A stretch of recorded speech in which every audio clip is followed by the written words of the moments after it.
Mis gibi yemek tariflerine hoş geldiniz. Bugün sizlerle meyveli tart yapacağız. Meyveli tart tarifimiz için kabımıza 2 tane yumurta, yarım su bardağı toz şeker iyice çırpıyoruz. Yarım su bardağı süt, yarım su bardağı sıvı yağ, 1 paket kabartma tozu, 1 paket vanilya, ilave ettim. 2-3 yemek kaşığı kakao ilave ediyorum. Ve 1 su bardağı un ilave ettim. İyice karıştırdım. Gördüğünüz gibi kalıbımı margarin veya tereyağı ile güzelce her yerini yağladım. Ve kek harcımı üzerine döküyorum.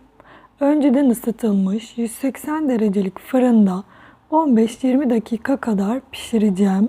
Ama lütfen sık sık kontrol edin çünkü çok çabuk pişiyor kekimiz. Şimdi kremamızı yapacağız.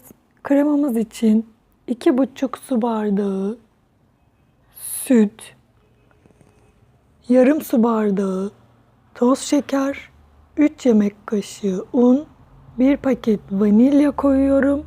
Güzelce karıştırıyorum. Ocağımın altını açtım. Kaynayana kadar karıştıracağım. Kaynadıktan sonra karıştırarak ara ara dibine tutmaması için karıştırarak 3-4 dakika daha pişiriyorum.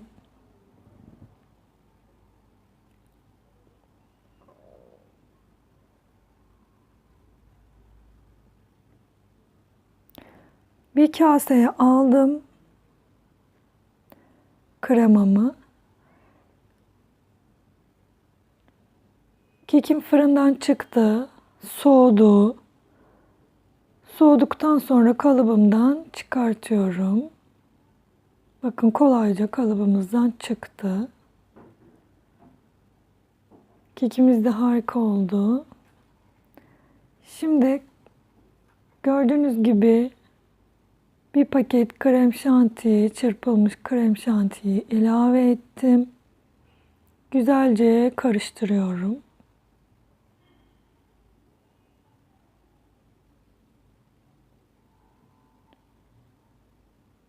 Kekimi sütle ıslatıyorum biraz.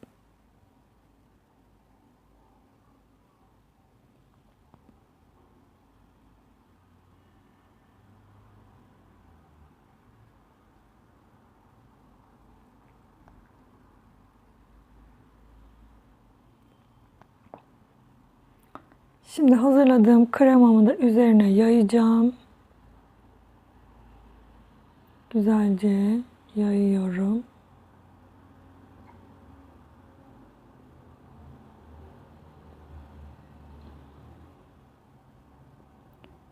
Kremamızı da yaydık. Şimdi üzerine 3 tane muzu dilimledim.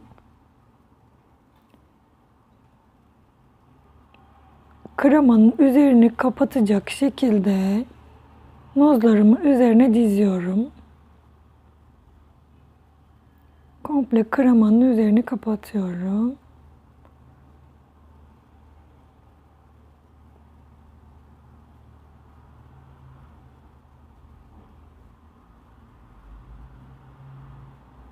Muzlarımı dizdim.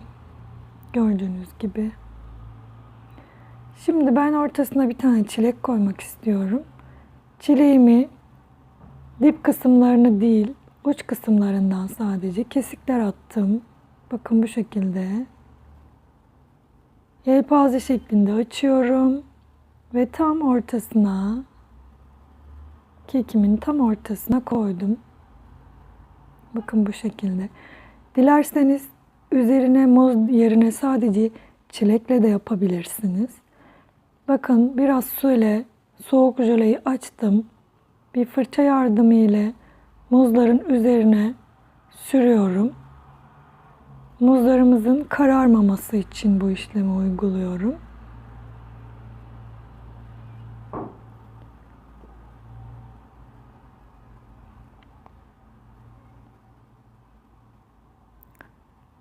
Buzdolabında bir gece bekletirseniz çok daha lezzetli oluyor. Ama 3-4 saat beklettikten sonra da servis edebilirsiniz.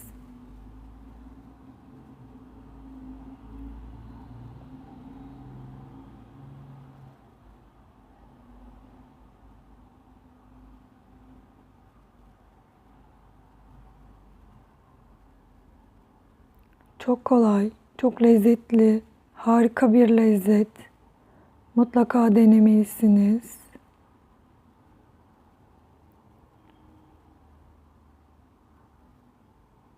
Buzdolabında 3-4 saat beklettikten sonra servis edeceğim. Şimdi servis tabağıma bir dilim alacağım. Sizlere de göstermek istiyorum.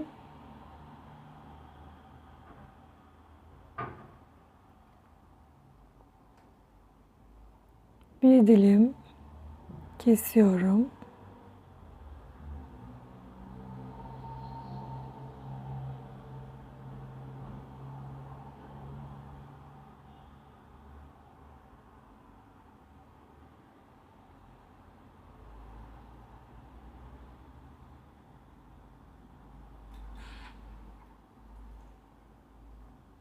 Bakın bu şekilde harika bir şey oldu.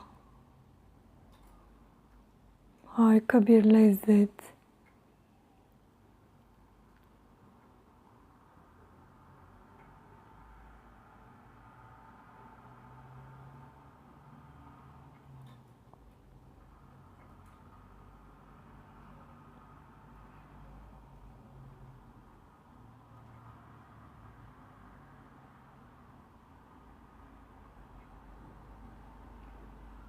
Mis gibi meyveli tart tarifimiz hazır.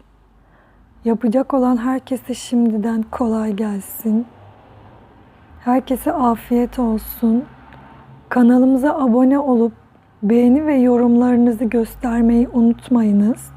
Gösterdiğiniz ilgiden dolayı teşekkürler. Bir sonraki tarifimde görüşmek üzere. Hoşça kalın.